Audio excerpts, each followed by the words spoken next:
Hello friends, welcome back to my channel SJ Gupta. आज हम समझने वाले हैं कि टीडीएस और टीसीएस में क्या फर्क है। अगर हम सिर्फ देखने जाएं नाम से तो सिर्फ एक डी और सी का फर्क है, बट एक्चुअल में काफी डिफरेंस है। अभी रिसेंटली गवर्नमेंट ने टीसीएस में चेंज किया है और 1 अक्टूबर 2020 से नए नियम आए हैं टीसीएस के लिए। तो काफी लोग कंफ्यूज्ड है, अरे यार ये टीसीएस तो हम पहले भी काटते थे, क्या ये टीडीएस ही है जो टीसीएस नाम से आया है कि क्या है। तो काफी लोगों को कंफ्यूजन है कि टीडीएस और टीसीएस में फर्क क्या है, क्या ये सेम है कि क्या ये अलग अलग है। तो दोस्तों मैं बता दूं, ये दोनों अलग अलग प्रोविजन है गवर्नमेंट के। टीडीएस अलग केसेस में एप्लीकेबल होता है और टीसीएस अलग केसेस में।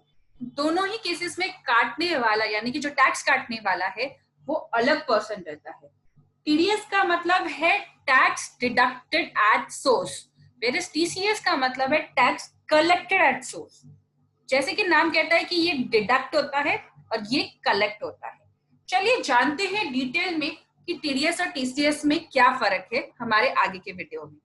दोस्तों आपको अगर हमारा वीडियोस अच्छे लग रहे हो तो प्लीज हमारे वीडियोस को लाइक कीजिए, ज्यादा से ज्यादा लोगों के साथ शेयर कीजिए और हाँ, हमारे चैनल को सब्सक्राइब करना नहीं भूलिएगा। सब्सक्राइब के बाजू में एक बेल बटन है, उसे जरूर प्रेस कीजिएगा। बेल बटन दबाते ही नेक्स्ट टाइम हम जब भी कोई वीडियो अपलोड करेंगे वो आपके पास जरूर आएगा। टीडीएस पहले हम समझते हैं। टीडीएस के केस में क्या होता है, एक बायर होता है जो एक सेलर से सर्विसेज ले रहा है। सेलर जो बिल बना के देता है, जब बायर उसे पेमेंट करता है वो उसे फुल पेमेंट नहीं करता है, उस पेमेंट में से वो टीडीएस काटता है और गवर्नमेंट को पे कर देता है। तो ये देखिए, सेलर ने बायर को सर्विस दी, बायर ने पेमेंट किया बट फुल पेमेंट नहीं किया, उस पर टीडीएस डिडक्ट किया और गवर्नमेंट को पे कर दिया। अब क्योंकि ये सेलर का टीडीएस डिडक्ट हुआ है, इसलिए सेलर जब अपनी इनकम टैक्स रिटर्न फाइल कर रहा है तो उसे ये क्रेडिट मिलेगा उसके एक्सिस्टिंग टैक्स के सामने। ये था TDS, tax deducted at source. Buyer tax deduct करके गवर्नमेंट को पे करता है।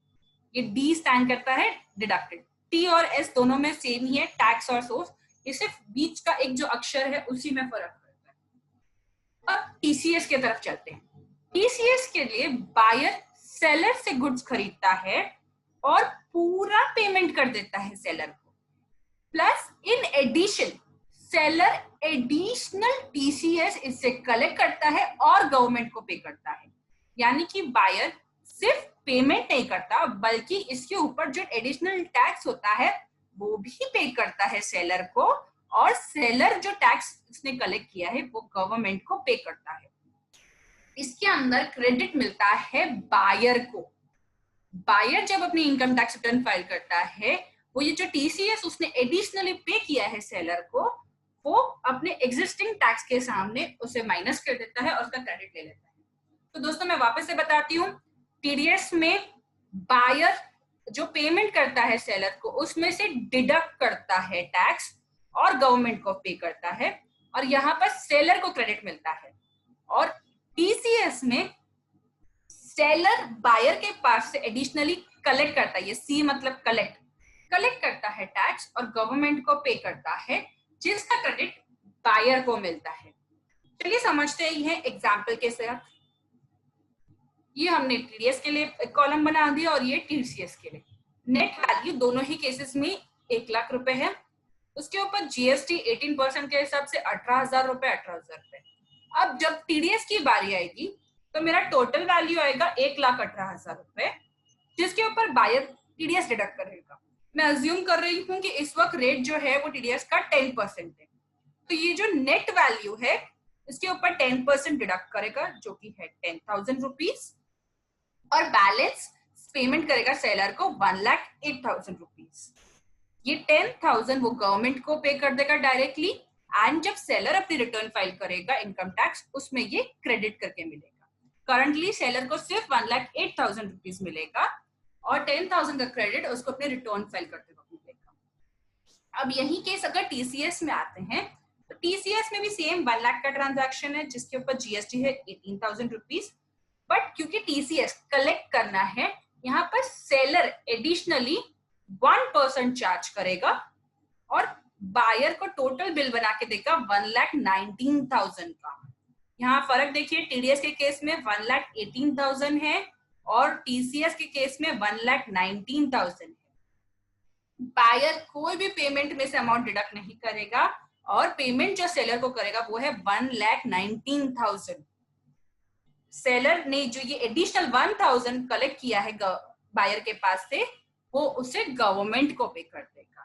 तो टीडीएस और टीसीएस में फर्क क्या है? टीडीएस में बायर डिडक्ट करता है टीडीएस वो पेमेंट में से जो उसे सेलर को देनी है, और टीसीएस के केस में सेलर एडिशनली पेमेंट कलेक्ट करता है बायर के पास से और वो गवर्नमेंट को पे करता है। इसमें सिर्फ अमाउंट के अलावा और भी छोटे छोटे डिफरेंसेस हैं जो हमने टैबुलेट करने की कोशिश की है। फर्स्टली, टीडीएस डिडक्ट किसके ऊपर होता है?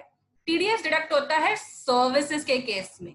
तो अगर गुड्स है तो उसमें टीडीएस नहीं आएगा। अगर प्योर सर्विस एलिमेंट केस है तो उस पे टीडीएस ही आएगा। वहीं टीसीएस सेल ऑफ गुड्स पे आता है, यानी कि अगर आप गुड्स सप्लाई कर रहे हो तो ही टीसीएस आएगा, अगर आप सर्विस कर रहे हो तो टीडीएस आएगा। अभी ये कौन डिडक्ट करता है या कलेक्ट करता है? तो जैसे कि मैं बोल रही हूँ आपको पहले भी, टीडीएस डिडक्ट होता है बायर के पास से, whereas टीसीएस कलेक्ट किया जाता है सेलर के पास से। परसेंटेज ऑफ डिडक्शन, टीडीएस के केस में जैसे कि अलग अलग एक्टिविटी वाइज, जैसे प्रोफेशनल सर्विसेज पे 10%, कॉन्ट्रैक्ट पे 1%, फिर कमीशन पे 5%, अलग अलग रेट से डिपेंडिंग आपने जो एक्टिविटी ली है, सर्विस ली है, उसके हिसाब से रेट होगा। whereas टीसीएस के केस में वो रेंज करेगा 0.75 से 1% के बीच में। अब टीडीएस किसको एप्लीकेबल है? All persons other than individual and HUF, यानी कि इंडिविजुअल और एचयूएफ छोड़ के अगर आप कुछ भी हो, जैसे कि कंपनी, कोऑपरेटिव सोसाइटी, आपको कंपल्सरी टैन नंबर लेना है और टीडीएस डिडक्ट करना है। और अगर आप इंडिविजुअल और एचयूएफ हो और आपकी जो टोटल इनकम है वो टैक्स ऑडिट के लिए एप्लीकेबल है तो भी आपको टीडीएस डिडक्ट करना है। whereas टीसीएस के केस में अगर आप सेलर ऑफ स्पेसिफाइड गुड्स ही हो, जैसे कि स्क्रैप, टिम्बर, गवर्नमेंट ने से अलग नोटिफाई किए हुए गुड्स हैं, अगर आप वो सेल कर रहे हो तो ही टीसीएस एप्लीकेबल है। या फिर सेकंड केस, जहां पर आप सेलर ऑफ गुड्स हो और आपका टर्नओवर मोर देन 10 करोड़ है, तो आपको टीसीएस एप्लीकेबल हो जाता है। ऑब्वियसली इसमें टीसीएस जो सेकंड क्लॉज मैंने आपको बताया, जहां 10 करोड़ के अबाव है, एक लिमिट दिया है, जहां 50 लाख के ऊपर अगर आपका ट्रांजैक्शन होता है तो टीसीएस होता है। वैसे टीडीएस में भी ऐसे लिमिट्स दिए गए हैं हर जगह पे, जैसे प्रोफेशनल सर्विसेज के अंदर उन्होंने 30,000 एंड 1 लाख का क्लॉज दिया हुआ है कि अगर आप ये लिमिट को क्रॉस कर रहे हैं तो टीडीएस एप्लीकेबल है। बट सबसे ज्यादा इंपॉर्टेंट इसमें ये है, आपको पहले ये देखना है कि आपको टीडीएस एप्लीकेबल है या टीसीएस एप्लीकेबल है। ड्यू डेट्स दोनों के सेम है, 7th of next month for April to Feb, यानी कि अप्रैल की जो लायबिलिटी आपको 7 मई तक पे करनी है, फेब की जो लायबिलिटी है वो आपको 7 मार्च तक करनी है। बट जही मार्च आता है वहां पर 30th अप्रैल हो जाता है आपके ड्यू डेट। तो गवर्नमेंट ने एडिशनल आपको 21 डेज देती है मार्च मंथ की। सो दोस्तों ये था difference between TDS and TCS. I hope आपको हमारा ये वीडियो अच्छा लगा हो। अगर आप हमें फॉलो करना चाहते हो कोई भी सोशल मीडिया प्लेटफॉर्म पे, तो आप हमें फॉलो कर सकते हो LinkedIn, Facebook, Insta and Twitter पे भी। इसके अलावा आप हमारे चैनल को सब्सक्राइब भी कर सकते हो, नीचे सब्सक्राइब बटन को दबाकर। Thank you.